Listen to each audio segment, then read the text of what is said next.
This is our first picking of the big cherry tree. These cherries are a lot lighter.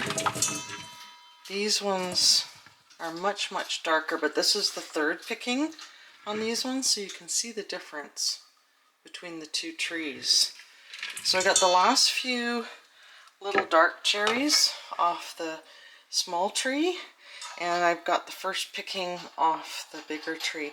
These are much plumper and juicier and bigger than the other ones. So we just picked what we thought was ripe, and I'm going to wash these and get them pitted. So I've just got these washed really good. I'm going to get the stems off. This is the ones that, like I said, that this is our third picking. Huge, huge difference in these cherries. I know I have written down what kind of cherry tree this is, but I can't find it. I'll find it someday. And the one that died too. I don't know what it is. Anyhow, gonna get these pitted. So there's two really ripe ones from the two different trees. Quite a difference in color and size. These are very plump.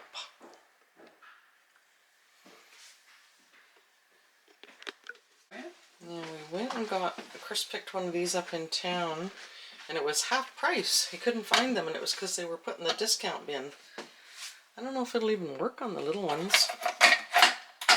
Oh, isn't that awesome?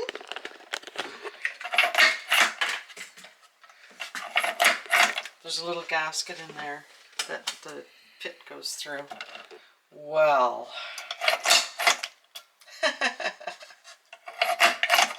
it's all plastic, so I don't know how sturdy it is, but that works like a charm. My goodness. I did the last ones all by hand with my fingers, fingernails, knife. Yeah, you know. Well, it has to come all the way up to eject them. Oh, I see. Well, it even works on the little ones. I was worried that the little ones might squish right through. Wow.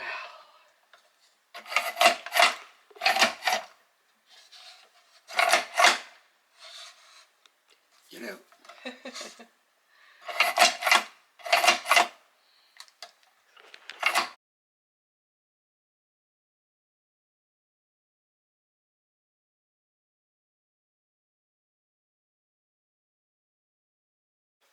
Okay, now let's see how much weight we've got.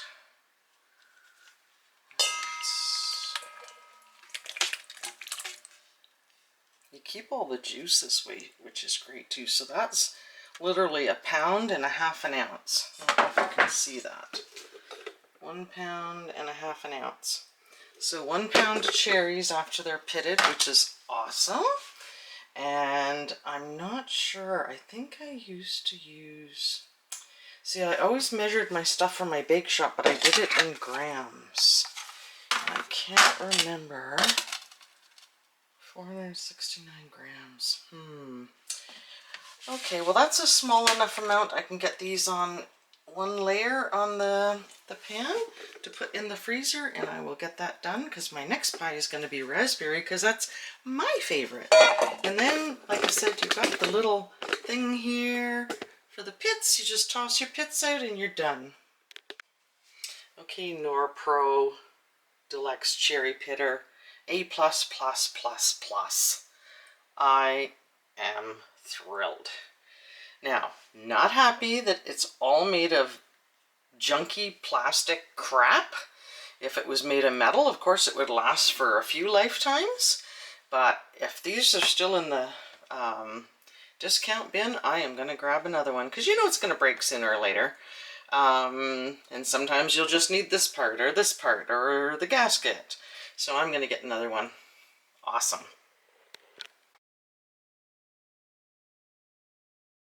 Now I've got a chicken roasting in the oven, so when it comes out, I'm going to put a raspberry pie in. I've waited long enough.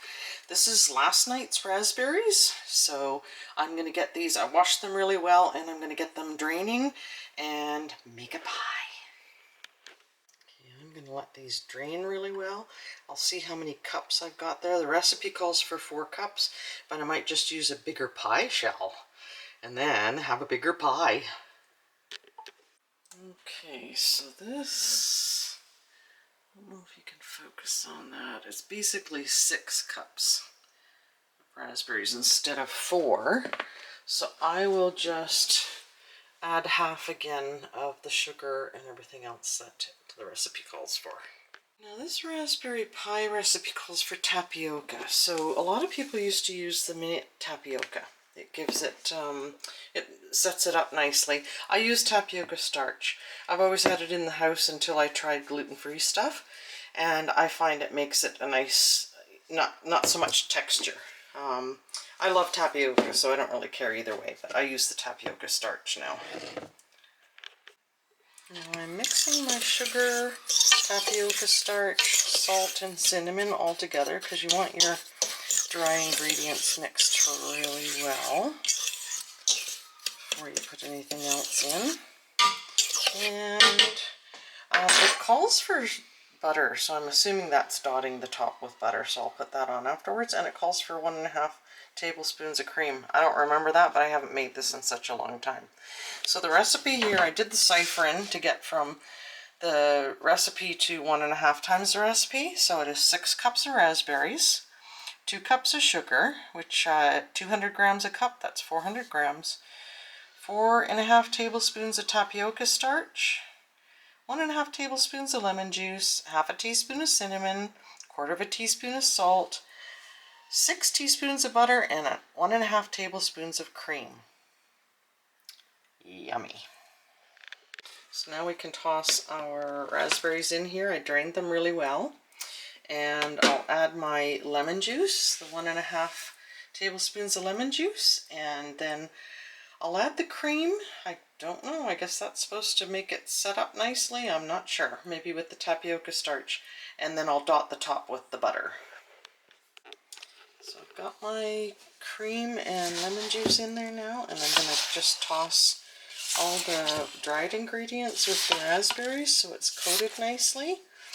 And then I'll get my pastry rolled out so I can get this into a pie for dessert. Now, pies always say to do an egg wash on the top of the pie. I have always done milk, and I did the egg wash the other day on Chris's cherry pie, and I did not like it at all. So I'm going back to my milk. That's what I've always done, and I just find it does a nicer job.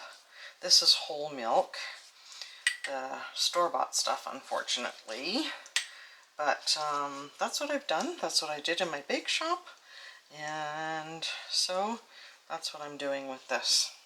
I don't like the egg wash on it. To me it looked like half-cooked egg, which I thought was kind of gross. So just so you know, I use milk on top of my crust. Another little trick I should mention, this is a glass pie dish, which I absolutely love. With the bake shop I had to use tin foil, so you need a really dark pan to put underneath it. It'll make your pie crust brown on the bottom and cook properly on the bottom. Otherwise, in tin foil they won't. The other thing I do with raw berries, it's different when you've got the cooked pie filling, like when you're canning. If you put raw berries into a pie, what I do is put tin foil on top of the pie until it's bubbling and steaming really well. Then I put an inverted pie tin on. I'm keeping my crust from burning. That way the inside of the pie gets cooked really well, the way you cook it before you can it. And now it might start overflowing, so make sure you have a pan underneath. Some of my cherry pie leaked in the stove, but I've got tin foil on the bottom. But man, it makes a stink and it makes a mess if you burn pie filling on your stove. I'm going to put my other rack back in though, because I don't want the pie on the bottom. So this puts the pie pretty much in the middle of the oven. Now keep that tin foil on there. And I'll give that half an hour before I check it. Okay, this pie is smelling pretty darn good. So, just going to see it smell it. It's starting to bubble a bit. It's cooking around the edges. I'm going to turn it, put this back on. I want it a lot hotter than that. The oven wasn't really hot enough. I forgot to turn the temperature up before I put it in. So, it's so much harder to do with the big oven on. Put it back in. And I forgot to turn my convection on because I keep forgetting this stove has convection. Not that it matters, I don't think that much for something like that. Bread and pastries and scones and stuff, it probably would. So I'll give that another 15 minutes or so and check it again. Now, I'm not sure if that's thickened up enough, but it's starting to burn. So I'm going to take it out. The bottom's actually getting a little dark. So I'll let it cool off and hopefully it'll gel up really nicely.